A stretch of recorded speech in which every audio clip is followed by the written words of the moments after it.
AllBall TV. They scared, but I'm not. They don't like comentario. Y suscribe. Oh, 33 years ago today, Mark Messier was traded to the New York Rangers. Yeah, I said it. Then it was 1994, right? They won. So 30 years ago. Won a chip. Yeah. Big shout out Mark Messier. That was tough that season. I remember that. Mm-hmm. The city went was crazy. Yeah. We was in the finals too. Knicks was in the Yeah, finals that's what I'm saying. Yeah, it was great times. That year. OJ was on trial. The juice wild. was loose. Legendary year. Yeah, it was wild. 94 was a good year. Oh man, those were the times. But I was. What you was doing in Lord, 94? All right, hold on. OJ. Rewind. Hold on. Before we get going, 1994. Take me back to where you at, what you doing. If you could tell us what you doing, what's going on, what's the vibe? What's the vibe at that time? 94. At that time, I'm 17, 18 years old, depending on the month, right? Okay. Best times of my life. 9 times out of 10, playing hooky from school. Okay. I was slim, had the cornrows down the back, pause. Oh man, just great times, man. Dice games every day, ladies outside all day, block parties. That's when slice of pizza was $1. Chicken wings and French fries is $2.50. Come on. That's when the McDonald's number 2, I think that's the number 2 at that time, the 2 cheeseburger meal, $1.99. Listen, man, life was good, but outside was beautiful. Oh my God. It was a time to be alive. Just great times. That era of no cell phones, no social media, no you know what I mean? But you social. You interacting with people. Please remember the payphones, you could call the payphones. Or remember, if you had a young lady, remember, she going, I'm gonna call at 8. You in the crib. Yeah. Look, you running late, your mind, your dad. So called at 8 o'clock. Yeah. Well, that thing ring at 8, you like this with the foot up ready. On the house phone. On the house phone, the landline. Yo, meet me on the block. I'm gonna be on the block in front of the park. Now, she come through with her people. Your people's out. Man. That's a different era. That's a different era. Let's get rid of our cell phones for 90 days. We would shut down. We did that already. Mayhem out here. It would be insane out here. 90 days. You remember that, Fleet? We used to go on the payphone and make phone calls. Yeah, like the people would call it. I had a beeper. I had all that. People call a cell phone. That was to be wild. Yo, shorty, you can't be on the phone. What? Because I'm waiting for a call. The big dogs would be like, yo, don't touch that. It's a fact. That's a fact. But payphones was on certain corners when you knew what corner you could go to, and they had. Yeah, I remember. I was younger, but I remember that era. That's when the police. People think it's crazy now. Back then, the way they could just jump out on you and think you somebody and go to jail for something you ain't do. Yo, we used to go to jail for rolling dice. They used to voucher and take your money, and you used to sit in the system for 3 days. 3 days, and it ain't even the weekend. You ain't using the bathroom. You're not eating, and they took your money. Come on, bro. Yeah. What? Yeah. I'm gonna keep it lighthearted to bring it back to hip hop. That's when Snoop came out. What's when Doggystyle came out? How was that? It was in the street. Oh my God. You got remember SNS at that time. Got SNS. You got Ron G. You got Kid Capri. You got that's when the mixtape era was crazy, year, right. But that's when the mixtape era was crazy. So that's when it was the cassettes out. So the DJs is making the mixtapes. Man, it was just listen, man. That's when you stayed outside all night. Like literally, you're outside till 6, 7 in the morning. You go to sleep. Your people's come knock on your door to pick you up. Same thing over and over again. In the sports scene, we playing basketball all day. 21, we shooting for money. It started with 2-on-2, 3-on-3, 4-on-4. Now we running full courts. It was just time to be alive, man. Just beautiful times. How did the Snoop Dogg that album do for y'all? Because you're like basically, if we went to high school together, you'll be out of high school by the time I go into high school. But that era right there, y'all look more grown than us. Hey, Fleet, when we heard Doggystyle, we didn't know what to think because it was West Coast, but it sounded like East Coast. And I'm not gonna lie, we used to be in the house. That's when you playing live. That's when it's Genesis and all that. And we literally listening to that album all day, playing video games in the crib with the fellas. But that when Snoop came with that and the deep cover and all of that, I ain't gonna lie. Snoop had the world in the chokehold. In New York City, we was on board. That album was fire. I was in, and it affected us like, and that's when the gangs really came out in New York because they started copying it. I ain't gonna lie, it started spreading, but then he made it easier to join the gang in New York City. But I remember being in 6th grade, it was an infection, and I didn't realize at the time. But kids in class had older cousins and brothers that were like AllBall, so they were listening to listening to it like, oh, this is cool. But that was a virus. Snoop Dogg was viral. That was crazy. That was the next thing after that was Big, then like 50. That level of hype I remember behind Snoop. Yeah, you gotta remember 94, man. You know, that's Pac. That's like, yeah, 94 was crazy. Yo, man, wow. New York City. I'm being honest. Them times, early 90s up until like 2000s. Listen, man, if you really was outside, you had to really be outside to understand the feeling. Like, you know, for me, like I told you, you know, my opinion, I think DJ SNS, big shout out to him, that's family, not because he family. To me, he's the greatest party DJ of all time. And at one time, to me, the greatest, you know, until Clue went crazy, S used to have the mixtapes with the freestyles on it. So remember, we lived through that era where, remember, he's having meetings with, you know, Diddy, Hove, and we going to them parties and we going out of town. And remember, we seeing all that at a young age. We seeing people perform. I remember when Cash Money first came to Club Boom in New York, in the Bronx, and performed. And we like, remember, we young, we going, who these niggas? Remember, white tees on, the accent crazy, nasty white Reeboks, big baggy jeans.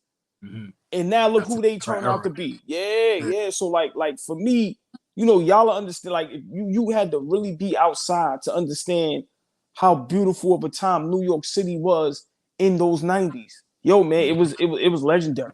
It was legendary. Damn, good point, Turbo, because Nas came out with Illmatic.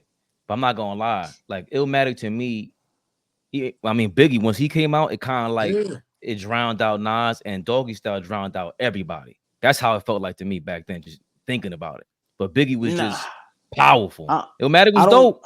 Ready to Die was a powerful out, like, and I was younger. I remember how it had the streets. Like, it was different. Can I do it? That album is overrated. I'm with you. Ready to Die is cool. It did not drown out Illmatic. We have to remember, I think Nas was 18, 19. Yeah, he was young. Yeah. Like well, they both were. Heard, Biggie was 19, 20. Right. But I'm saying when we heard Illmatic, like that was a piece of artwork. Like till this day now, when you compare that to Reasonable Doubt, Ready to Die, let's say Me Against the World, I'm gonna be honest. Them albums ain't messing with Illmatic, bro. Nah. That was put together so perfect. Yeah. And that just made that album, yo, man, that album deserves a lot more respect than what it gets. When people talk about great albums, you know me, I'm a Rakim guy, like Paid in Full and all that. But that Illmatic, like even when the Purple tape came out, only built for Cuban Links. That changed the game. Yo, yeah, that was exactly. Yeah. But people tend to, you know, they fail to say that when we talk about great albums, we bring up certain albums, but that Purple tape, but Fleet, once again, it goes to, you have to be in a certain element, you know, or around a certain element and be outside to really understand how those affected us. You know what I'm saying? Mm-hmm. Right. It hit different. Yeah. It hit different. Yeah. So Illmatic in the street, it was what it was. Like Ready to Die was more commercial. So Illmatic was more like, the real dudes are listening to Illmatic. I'm being honest. Illmatic, you walk with the boombox way uptown bumping that, bro. Just being honest. Like I said, Ready to Die was good, but go ahead, Flea. I'm sorry. The lyrical mastery on Illmatic is crazy. Like, just how much he's rapped. Like, it's just, if you're a fan of rap, you know what I'm saying? Not like, okay, yeah, it's cool. No, if you like a nigga that's going to tell you a story, rap, like that shit. And I was younger at that time. So that's me coming in.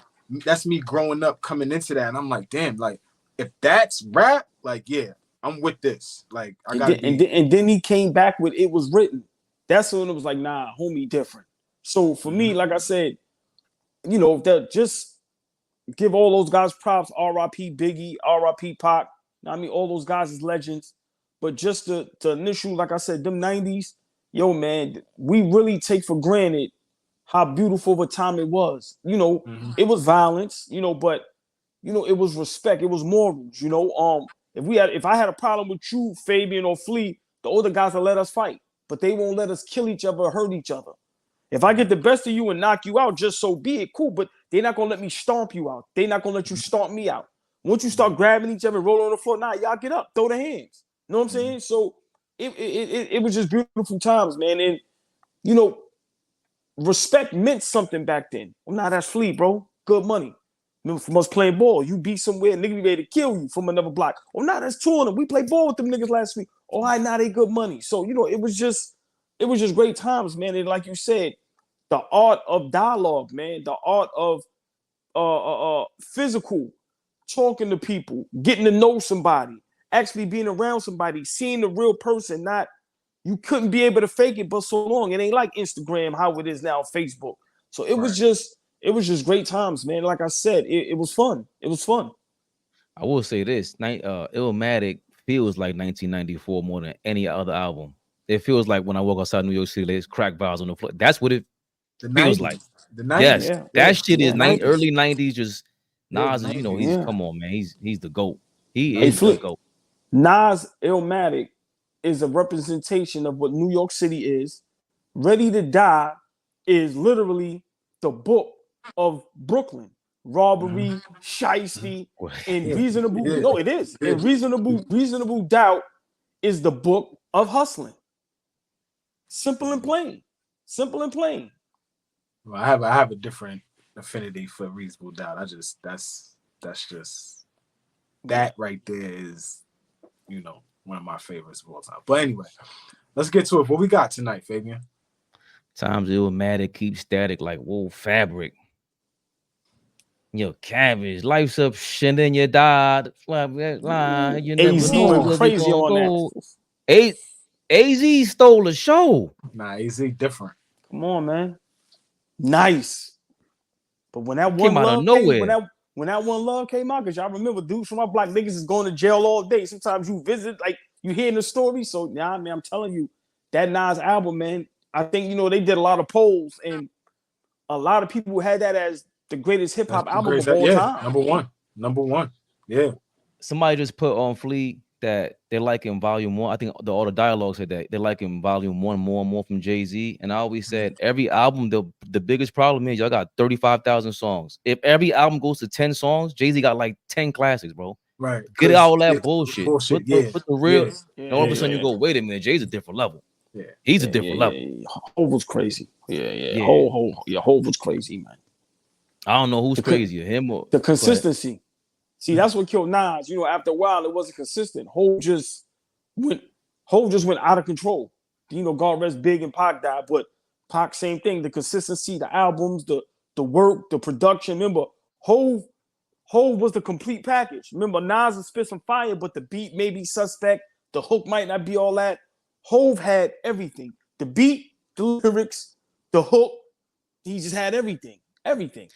He took the Illmatic blueprint. That's why I was always mad at Nas. Nas got the 4 super producers of his time, and Jay-Z said, "Oh yeah, easy work," and took every single great producer. What you always say, AllBall, don't make it harder on yourself. Get the geniuses in that studio and go to work. Simple. Yeah. Well, it looks like, in my opinion, Jaylen Brown might be the biggest genius in the NBA today. He sees Stephen A. Smith, and he got a message for Stephen A.